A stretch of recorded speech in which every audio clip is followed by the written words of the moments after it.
Eu vou começar conversando sobre algumas coisas que aconteceram nos momentos que o profeta Abacuque profetizou.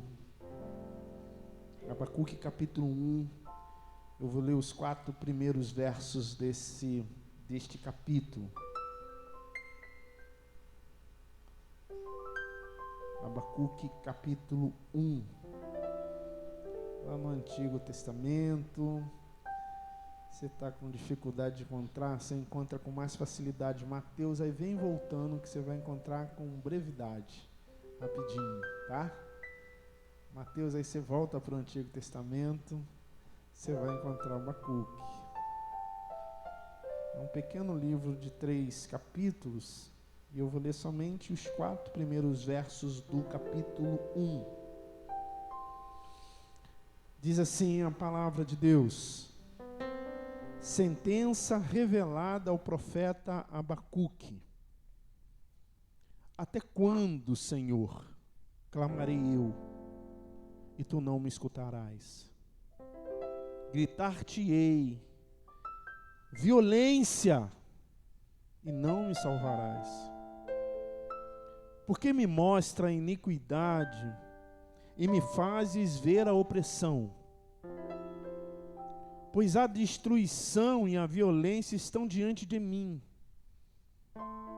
Há contendas e o litígio se suscita.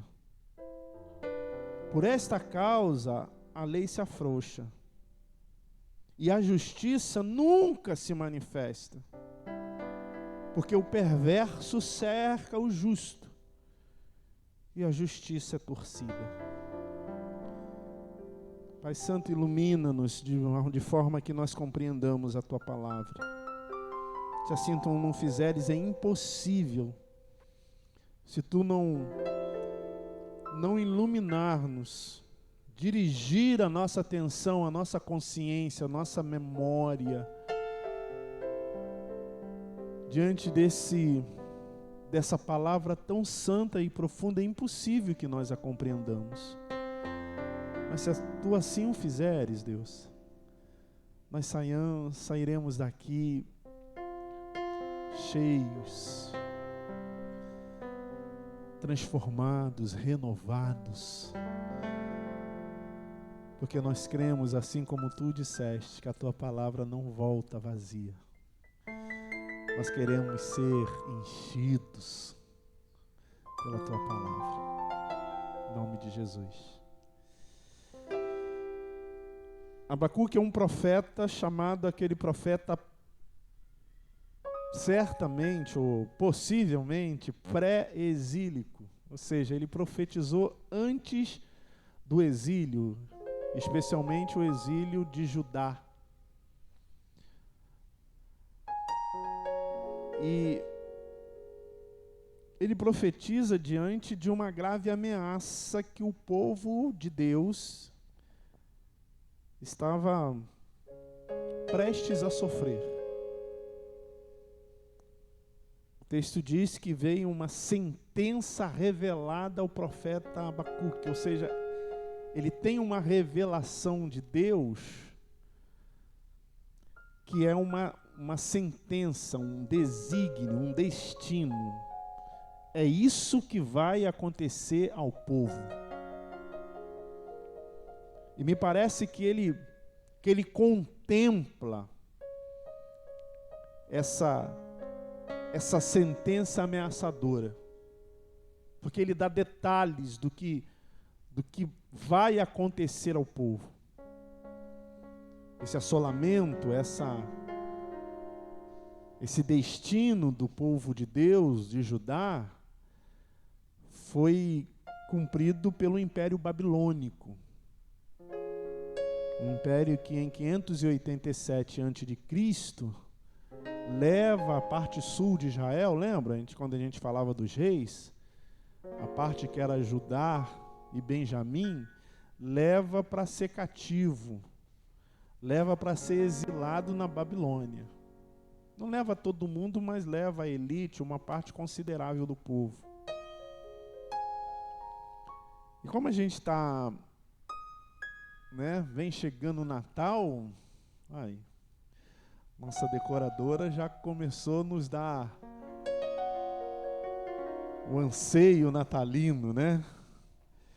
A gente lembrar daquela farofa que só come em dezembro. É proposital a pregação acerca dos profetas, porque foi esses que predisseram a vinda do Messias, a chegada do Salvador. Isso é por demais verdadeira em nossas vidas, porque a vinda do Messias nos proporcionou o rompimento do véu. Vocês sabem, alguns de vocês, que lá no Antigo Testamento, no tempo de Abacuque, havia o sacerdote, ou o sumo sacerdote, que fazia propiciação pelos pedidos, pelos pecados do povo. O homem intercedia por toda a congregação. Mas aí vem o Natal.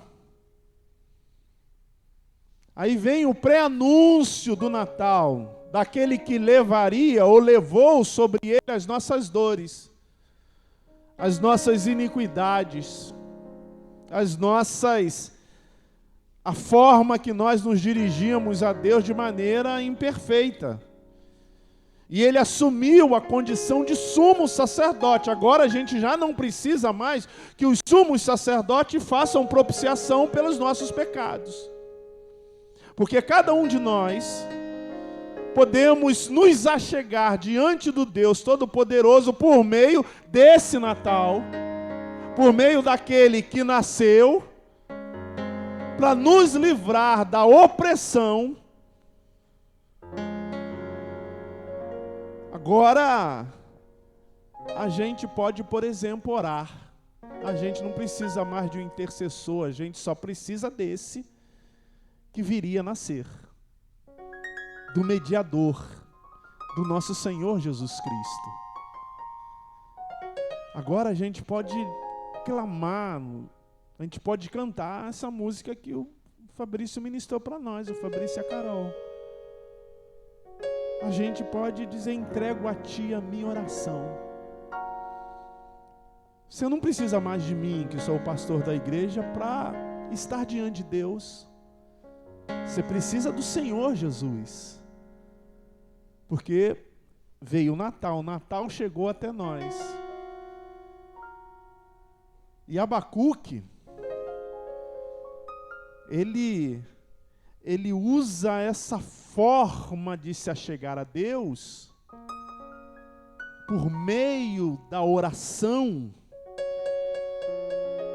por meio da intimidade com Deus, de uma maneira muito peculiar, e é essa maneira que eu quero conversar com você de maneira rápida até nessa noite. Porque o que é orar?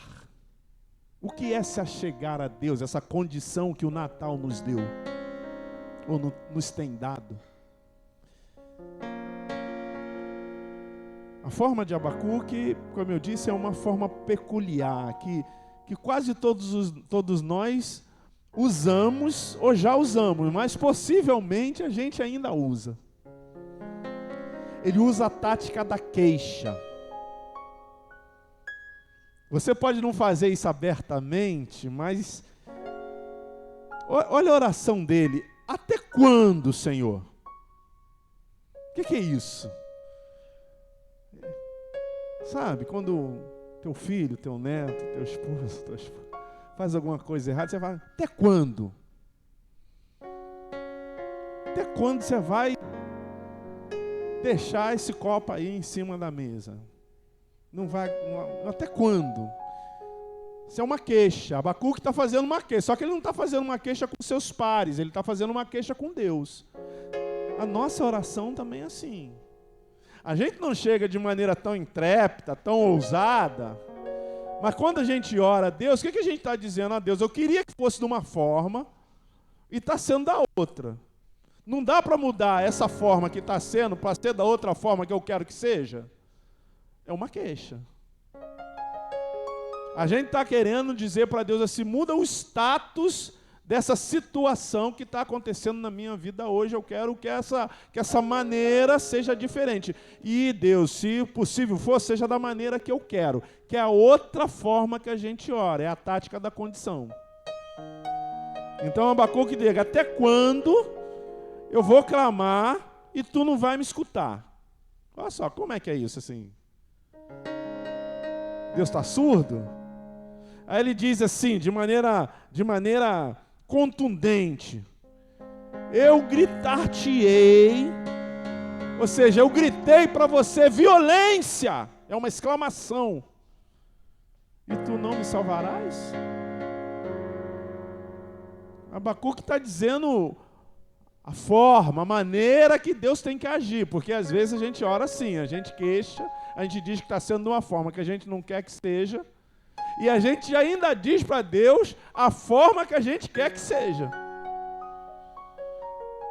A gente fica meio que ensinando a Deus como é que Ele tem que agir. Ó, faça assim, assado, quebra desse lado, muda do outro lado.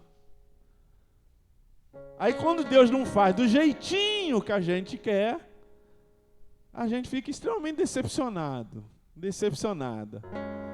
Aí faz um monte de coisa que não devia fazer. Desanima. Para de vir à igreja, para de orar. Pastor, não estou conseguindo nem orar, pastor. Não, o problema é que você não está conseguindo orar. O problema é que a fé já está de largo de você. O problema não é a oração, é a fé, vem antes disso. Porque se Deus te desse uma varinha, sabe, aquelas varinhas de fada, que você toca assim e acontece do jeito que você quer. Viaja comigo aqui na ilustração. Aí te dá uma varinha naquela e você fala assim, estou querendo um dinheiro. Aí você toca assim, aparece um bolo de dinheiro assim. E fulano está doente, aí você toca assim, a doença vai embora. Ah, negócio lá em casa tá meio, aí você toca assim. Aí se Deus te desse essa varinha, sabe o que acontecia contigo? Você nunca mais orava na tua vida. A oração não ia fazer mais parte da sua história de fé. Porque você ia resolver os seus problemas, porque é isso que a gente pede para Deus, é isso que Abacuque está pedindo para Deus. Qual o cenário aqui? Ele tem a visão do assolamento da Babilônia para o povo de Deus. Ele fala, que isso, Deus? Como que isso é possível? Por que me mostra, versículo 3, por que me mostra a iniquidade e me fazes ver a opressão? Pois a destruição e a violência estão diante de mim, há contendas e o litígio se suscita. Como é que é esse negócio, Deus? O teu povo, a gente que é o teu povo, vai passar por essa opressão, vai passar por esse desgaste, vai passar por essa violência e pior. Olha o versículo 4, por esta causa a lei afrouxa e a justiça nunca se manifesta. Olha ele ensinando para Deus como é que tem que ser. Por causa disso que a gente é assolado, por causa disso que a gente é violentado, não há justiça nisso, Deus. Não há coisa boa nisso, não há como a gente aprender com isso. Ao finalzinho do versículo, porque o perverso cerca o justo, ou seja, a Babilônia oprime o teu povo. Como é que é esse negócio? Os povos pagãos, aqueles que não te temem, eles são o seu juízo para nós. A gente tem consciência que a gente errou. Tu me mostra, início do versículo 3, tu me mostra a nossa iniquidade, eu entendo, mas é a Babilônia que vai trazer juízo para nós, os perversos. Abacuque reclama, diz a condição, mas aí você lê os outros capítulos de Abacuque para você entender agora o fechamento da mensagem. A oração de Abacuque tem alguns problemas. Por mais que Abacuque seja um profeta sério, ele com o tempo ele vai descobrindo os problemas que ele se revela, ou que ele introduz na presença de Deus no início do capítulo, no início do livro. Uma delas é que na oração você precisa se derramar. Você precisa conversar com Deus sem cerimônias. Não é dizer como. Não é dizer o porquê somente. É dizer o que é de fato. Na oração, eu não preciso dizer para Deus que eu sou pecador, por exemplo. Isso é fato. Mas eu preciso contar para Deus o meu pecado. Na oração, não preciso dizer para Deus que eu estou triste. Ele conhece tudo que há em mim, mas eu preciso dizer para Deus o motivo da minha tristeza. Na oração, eu não preciso dizer para Deus que eu estou preocupado, mas eu preciso dizer para Deus de onde vem a minha preocupação. Na oração, eu não preciso dizer para Deus a minha decepção, não preciso dizer para Deus que eu estou decepcionado, decepcionada, mas eu preciso dizer para Deus as qualidades, os detalhes da minha decepção. Eu preciso me derramar para Deus, eu preciso esvaziar tudo aquilo que aflige, tudo aquilo que inquieta, tudo aquilo que me tira o sono, tudo aquilo que me enraivece, tudo aquilo que me preocupa, tudo aquilo que me faz eu desanimar, eu me afastar. Eu preciso me derramar, me esvaziar para Deus. Não é dizer para Deus o que está acontecendo, é dizer para Deus por que é que eu estou assim, diante daquilo que está acontecendo na minha vida. É dizer para Deus por que é que eu estou chorando. É dizer para Deus por que é que eu não consigo ser o que eu porventura queria ser. É derramar, é abrir assim, sabe? Rasgar as vestes na presença de Deus. É revelar o profundo da alma. Abacuque vai conhecer isso, vai entender isso tempos depois. A segunda coisa é que orar é pedir, sabendo o que ele prometeu.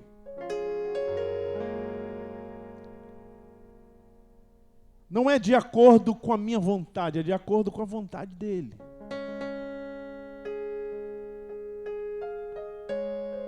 É assim, ó, tudo de João que pedir, dizer meu nome, eu vos concederei.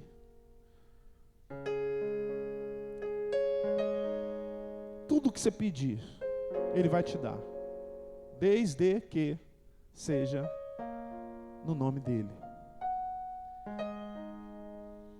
É pedir sabendo que ele vai te dar. Ele vai te conceder, desde que seja em nome dele. Pastor, mas por que eu tenho que pedir? Ele já não sabe de tudo? Se ele sabe de tudo, por que eu tenho que pedir? Você tem que pedir porque ele diz assim, ó: eis que estou à porta e bato. Se alguém abrir a porta, eu vou entrar, vou sentar e vou cear com ele. Ele não diz isso para todo mundo. Ele só diz isso para aqueles que pedem. E somente aqueles que creem têm autorização dele para pedir. Agora, se você não quiser que ele entre, então você tem duas coisas para fazer. Primeiro é não pedir. E segundo é não se decepcionar se ele não te der. Porque não é só pedir, é pedir em nome dEle. Quando a gente pede em nome dEle, a gente escancara a porta da nossa vida e diz: seja feita a tua vontade sobre mim. Terceiro, orar é submeter-se à vontade de Deus. Se você quer ser abençoado, você tem que entender que não é nos seus termos, é nos termos de Deus.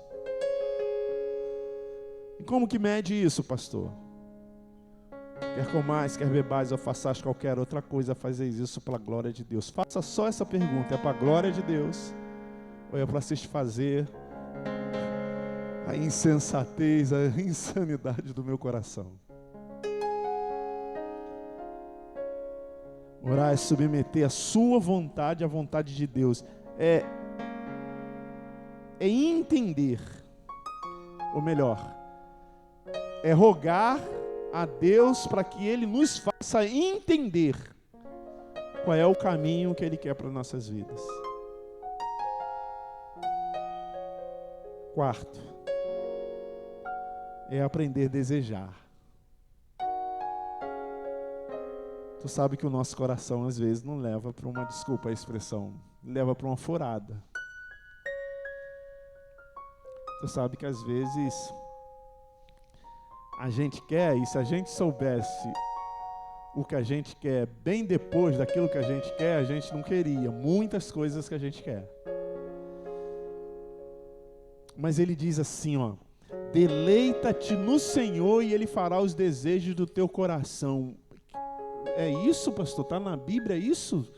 Ele vai fazer o desejo. Está na Bíblia. Deleita-te no Senhor e Ele fará os desejos do teu coração.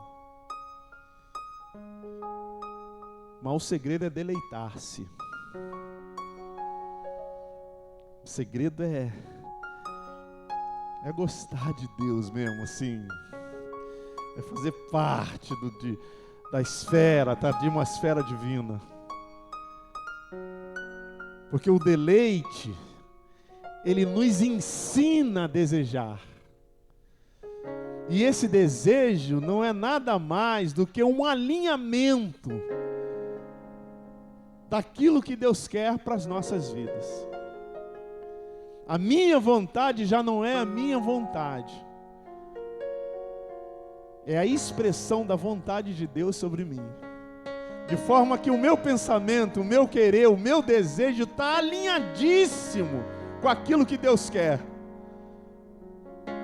Por isso que orar é aprender a desejar. Quando nós oramos e buscamos a Deus, nós aprendemos a desejar, a querer aquilo que está dentro do querer, da vontade, da direção, do propósito, do desígnio de Deus para nossas vidas. Aí, inevitavelmente, infalivelmente, você pode pedir a Deus e Ele fará os desejos do seu coração.